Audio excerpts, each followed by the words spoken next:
Jaya Gaura Hare.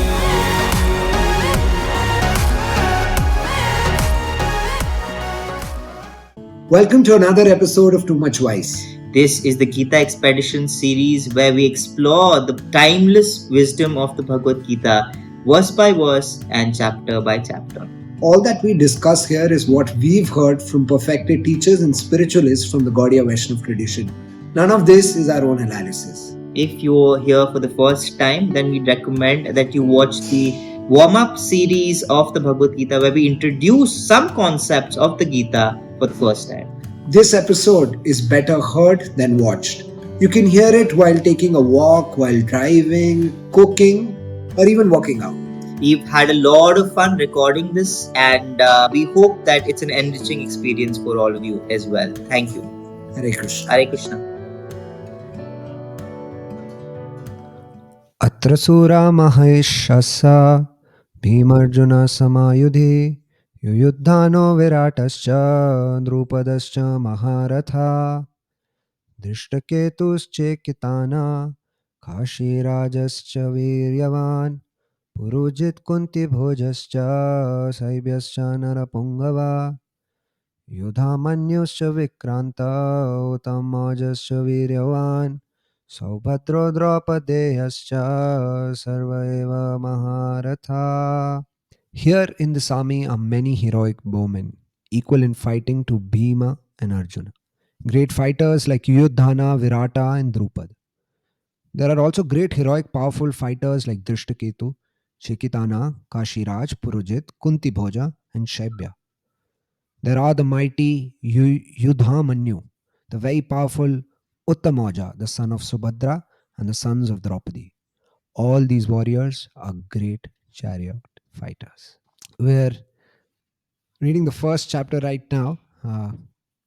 This chapter is basically explaining very vividly the entire battlefield of Kurukshetra. The Bhagavad Gita opened with the blind king Dhritarashtra asking his assistant Sanjaya about what's happening. Then Sanjaya replied, and he told Dhritarashtra about Dhritarashtra's son Duryodhana. He explained how Duryodhana has walked over to his martial teacher, the teacher of martial arts for him, martial skills for him, Dronacharya. We discussed Dronacharya and Draupad in the last episode. And now Duryodhana is speaking about others in the army of the Pandavas. He started by talking about Drishtadumna, the son of Drupad. And now he's taking a lot of names. These three shlokas are just a lot of names of different warriors. And what Duryodhana is trying to do, as we discussed in the last episode, is that he's trying to incite Dronacharya and the other leaders on his side. So that's where we are in the flow of the Bhagavad Gita right now. Very dramatic, very thrilling. If you read the details of all of this in the Mahabharata, it really gives you chills.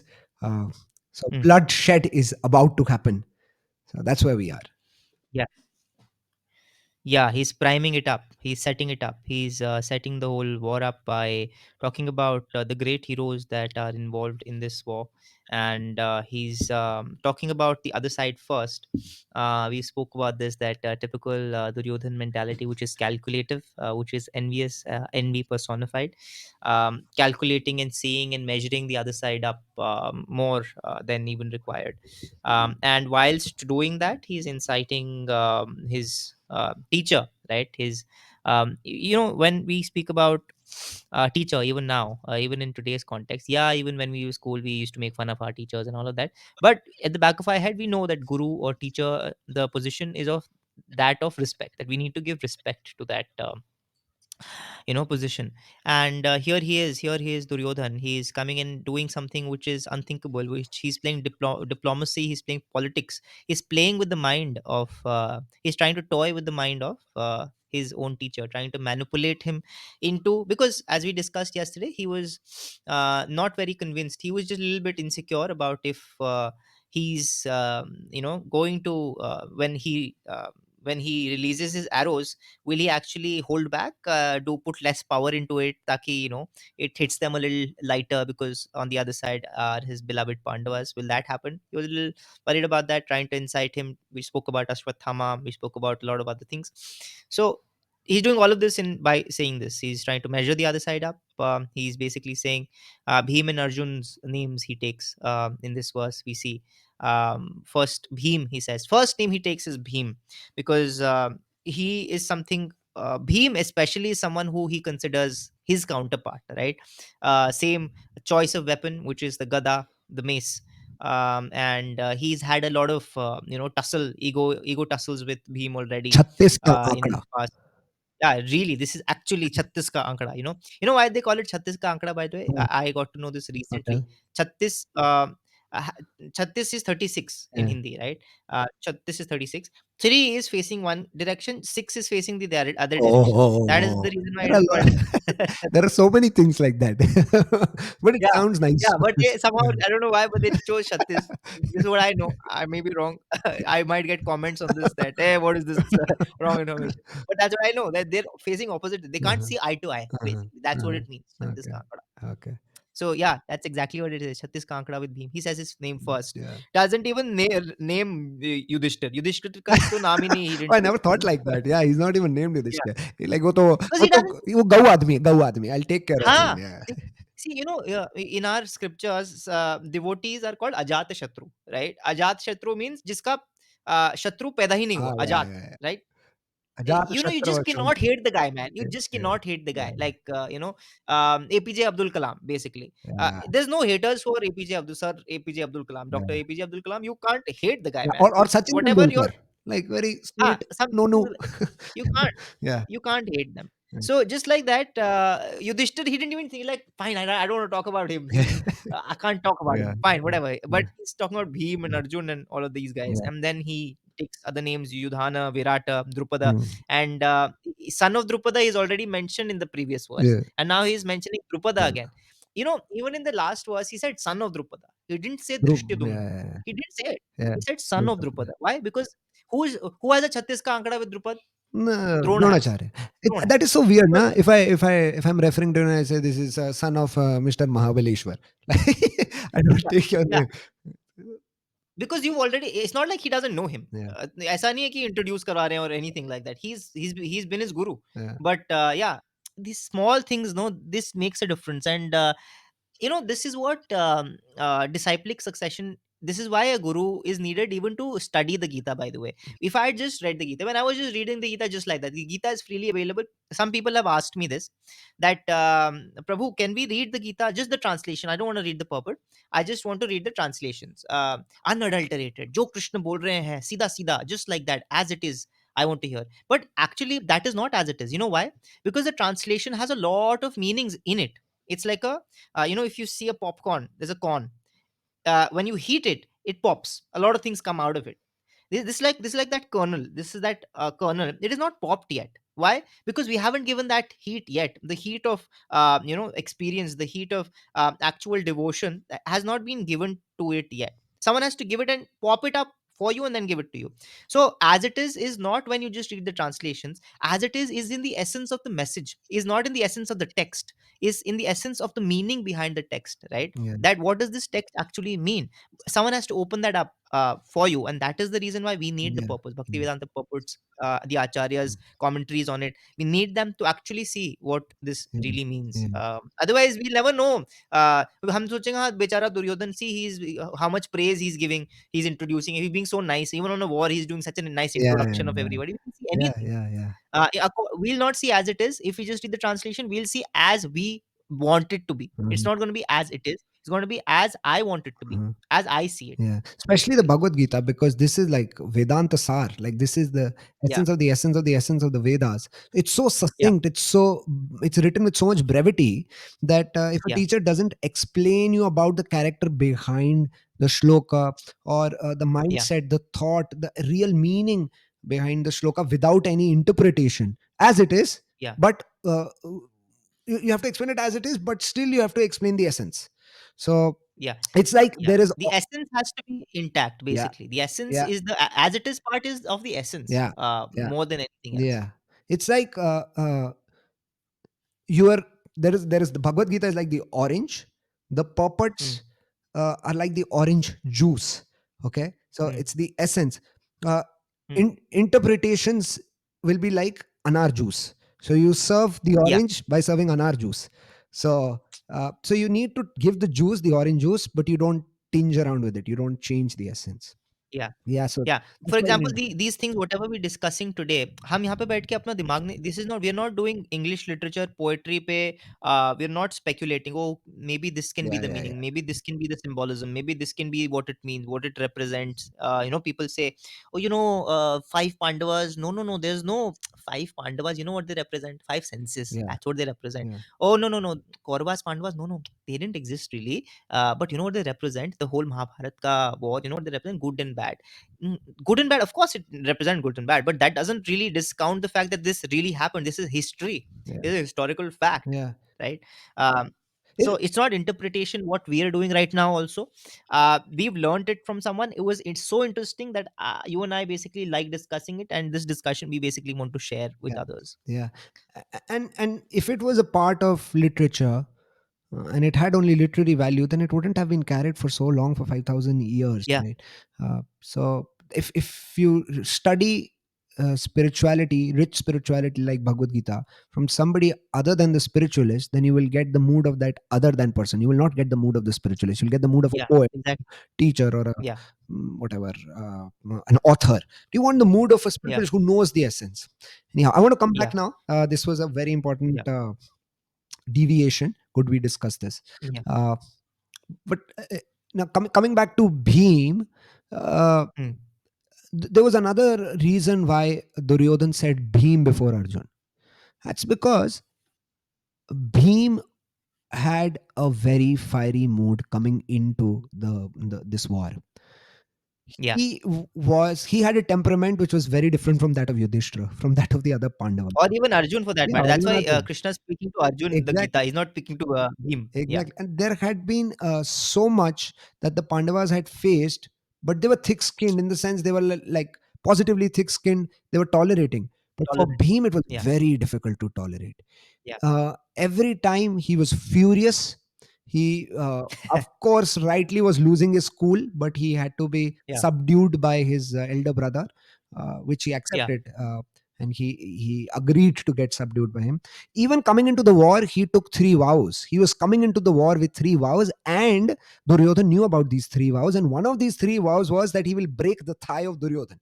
So yeah, yeah, that fear was in Duryodhan. It was instilled in Duryodhan. Although Duryodhan was, of course, very skilled, and he had the ability to give a great fight to Bhima. He was worried. yeah, He was worried not because of Bhima's skill, but because of Bhima's anger. yeah. The And ferocity of yeah, the intensity of basically his anger, yeah, I guess. yeah. Yeah, Some records say that when Bhim used to scream during the Mahabharata, some soldiers would just faint. Some soldiers would even die just listening to him scream. So yeah, that's who Bhim was, and that's why, although Arjun was the most skilled bowman, he took yeah, Bhim's name before Arjun. yeah. So also Bhim was, along with Drishtadyumna, he was one of the leaders of the army, and Leading. Yeah, he he was was leading the army there. Yeah, but he was intimidating. Like, his mood was very yeah, intimidating for Duryodhan. And then he spoke about Arjun, and Arjun is needless to mention. Every yeah. kid in India knows who Pivotal. Arjun was and Yeah, what he did. He would, there was this one thing I was thinking the other day, that yogis, like you qualified, highly practiced yogis, what do? They meditate. When they meditate, they levitate, right? We yeah, they rise up above the ground while meditating. Arjun levitated to other planets. yeah, he, he was so focused in his meditation during his exile before the Mahabharata, that to gain and get powerful weapons, he meditated with so much focus that he levitated high, and traveled to space. yeah, This is there's a very nice book actually on this note. good to mention a nice book called Easy Journey to Other Planets, Easy journey to other which is planets. Yeah, written by the compiler of the Bhagavad Gita as it is, the book we are reading. So if you want to know how you can yeah. levitate to space, don't want to wait for Elon Musk to do something, then you must read that book. Yeah. So I had those thoughts on Bhim and Arjun Prabhu. What's next? What do you have? I was just thinking that Bhim has many of these feats already to his name. Actually, he's entering with a reputation. He already has a reputation. Whoever he's fighting right now, he's already defeated them. Maybe not fatally because they're still there, but he's defeated them already. He's defeated, subterranean demons, asuras. He's fought with humans, and he's defeated all of them. He's fought with, devatas, demigods, and he's defeated them also. Before this, he has had many wars. He's had wars where he single-handedly Oh yeah, defeated yeah. Karna, Duryodhan. All of them he single-handedly defeated also before. He didn't kill them, bandi banaya, but whatever, he defeated them. So he's been undefeated single-handedly also. So he's coming in with a reputation already that Yeah. he's that undefeated champion, undisputed WWE champion. Undisputed Champion Yeah, Arjuna. yeah, he's coming in. Yeah. You know what is more interesting here? He'll say all these names in all these verses. He'll say all these names of that side, his side. You know whose name he won't say? He won't say Krishna's name. Aha! He doesn't say I love it. Krishna. I love that point. Yeah, I He was doesn't also say thinking Krishna. like that. Yeah, it's funny. He's not saying Yeah, Krishna's name. He's not seeing him. yeah. He is not Krishna conscious. He is Krishna unconscious. Actually, he uses in text 4, he uses this term Maharatha. Okay, and Yeah, it'll be nice to introduce Krishna in regards to this term. So there are four type of warriors. There is Ardharatha. yeah, Ardharatha is a person who yeah, can fight. Who cannot fight an opponent alone. He needs help of someone else. He wants someone in his team. Then there is Ratha, someone who can fight an opponent alone single handedly. Then yeah. there is, These are like grades. these are like grades, yeah. Then there is Adi Ratha. Adi Ratha is someone who can fight 10,000 opponents at a time. Okay. And then there Mm, is Maharatha. Maharatha is someone who can mm, fight 60,000 opponents single handedly. So all these yeah, names that he's mentioning, they're all Maharathas. Alone, he yeah, can fight 60,000 soldiers. And then yeah, there is one above Maharatha who's Krishna, yeah, who is God. If you want to know yeah, why he is God, why we are quoting him as God, you can refer to the other series we have. We'll probably put the link here. Over there, we've discussed yeah, why Krishna is God. So God doesn't need weapons to kill 10,000 or 60,000 yeah. opponents. God just needs to wish, right? He can just will it. Yeah, just wish. Yeah, Like there's this joke in the spiritual circles that if Krishna wants to kill you, he's sitting inside you. He'll just touch your heart, tuck tuck, switch off. You're dead. yeah, Like what does he need to do, yeah, right? But yeah. Duryodhan doesn't even take his name. Like, Doesn't take his name. yeah. In fact, even if he forgets, even like he not forgets. He didn't consider Krishna God. Like whether Yeah, he yeah, considers or doesn't consider, it doesn't matter. Like a fact is a fact. Is God is God. He didn't consider, yeah, but despite that, like Krishna had performed extraordinary acts. So that yeah. qualified him to at least be called out by Duryodhana. Yeah, yeah, exactly. He had before even Krishna comes in with a reputation, but see the mentality of a materialist is so focused on matter, so focused on okay, I have to win this war. Why? Because I need the Rajya. I want these guys killed. How to do that? मेरे side ये लोग हैं, उस side ये लोग हैं. कौन लड़ रहा है, कौन नहीं लड़ रहा है? He is discounting Krishna because he's thinking he's not even fighting. Why should I consider? अगर he's taken a vow. Krishna Yeah, is yeah, entering the war, taking a vow that he's not going to take up any weapons, yeah. because he thinks Krishna, his official position of Krishna and Balaram is that both of you are related to us.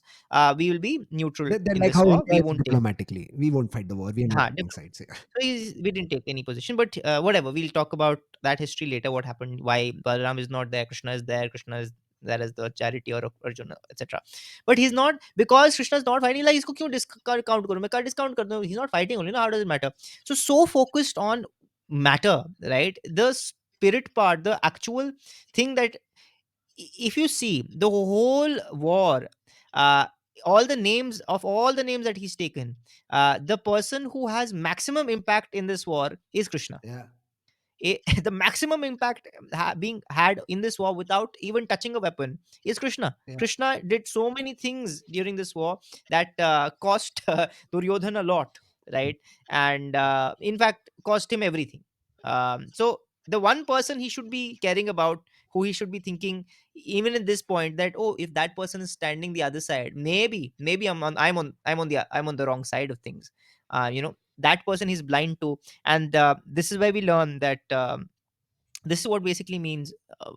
This is where we're starting. This is our starting point in the Gita, being unconscious of Krishna. And hence after that basically Krishna starts elevating you out from there, uh, even till the point of Virat Rupa, even till the point of bhakti.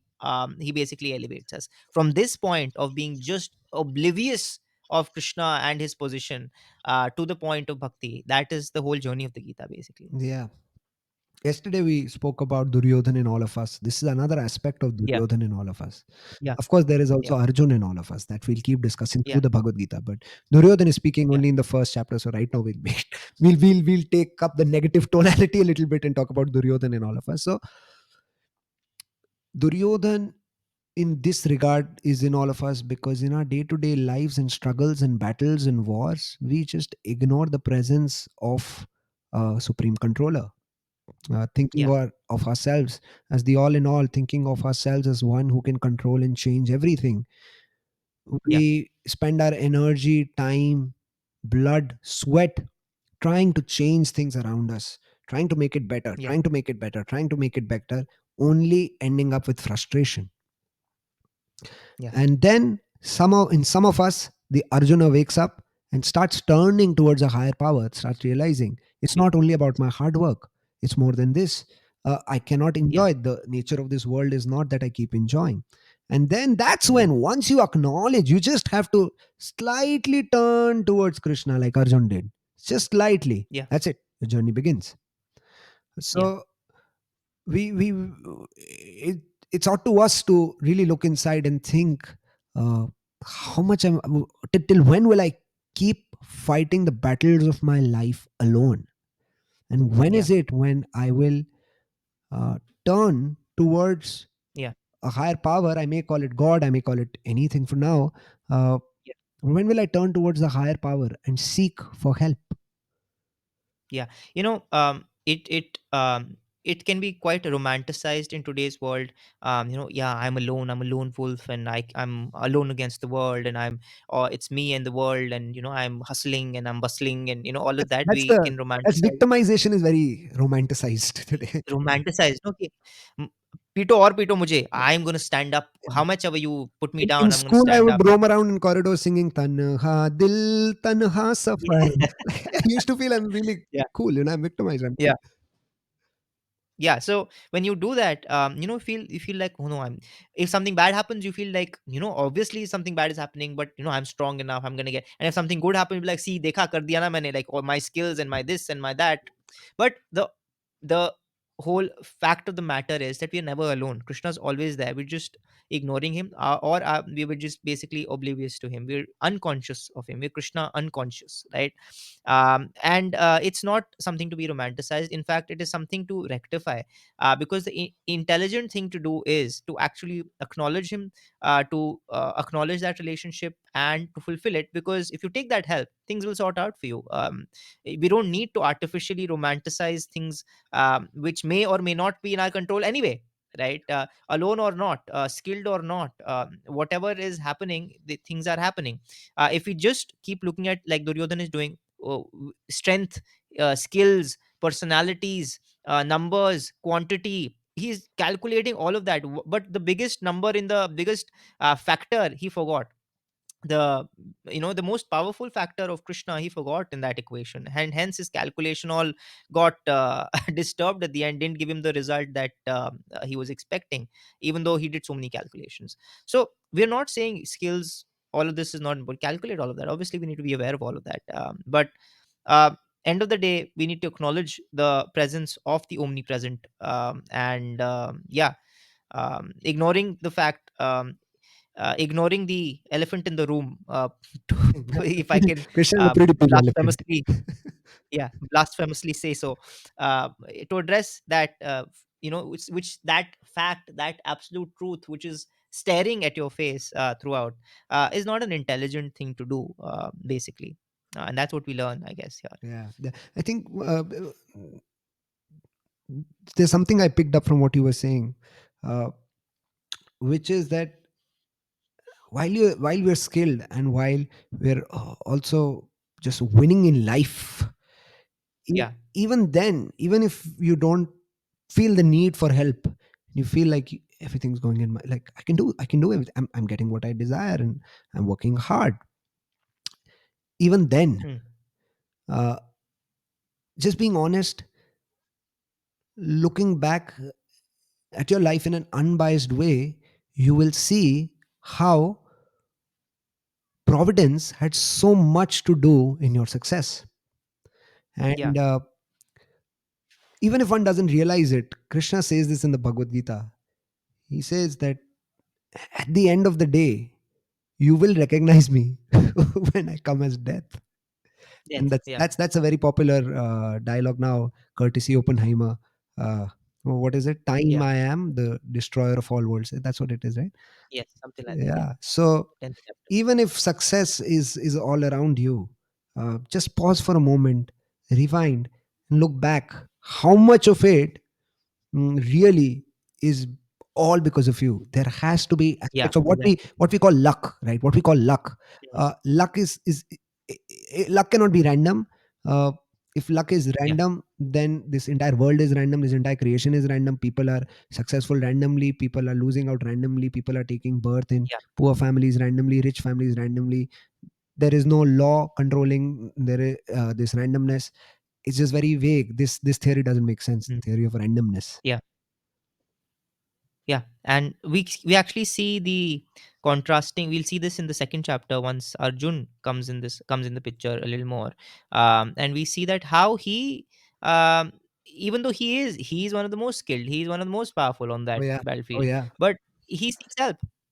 What he does is seeks help, and that's why this mentality gets contrasted between Duryodhan and Arjun, and that's why we get to learn. But we'll get to it when we get to it. Yeah, that's a really really nice point. uh, how Duryodhan is also skilled, but he can't Yeah. look at any other reason than Beyond his own himself skill. Yeah. for the Yeah. success he has. Whereas Arjuna, although he's more skilled than Duryodhan, Yeah. he bows down to a higher power, Yeah. acknowledging its presence in his life. Okay, Yeah. super chat. We're out of time. Is there something We're out of time. pending, or should we No, call I it a think day? we've covered all these three, whatever points we were had to cover in these. We've covered the chariots warrior, great chariot Maharathi. We've covered that point. We've covered all these names. From next verse, I think he's going to talk about the other side, which is his side, and then after that, another new section starts. So we'll talk about it in the next session. Okay, we hope you're liking this. We firstly hope that Yeah. you're watching this, somebody is watching this. And if you're watching this and you're liking this, please give us some encouragement so that we continue to do this. Thank you so much. Yeah. Hare Krishna. Thank you. Thank you, Prabhu. Hare Krishna. Hare Krishna. Thank you. Jaya Gaur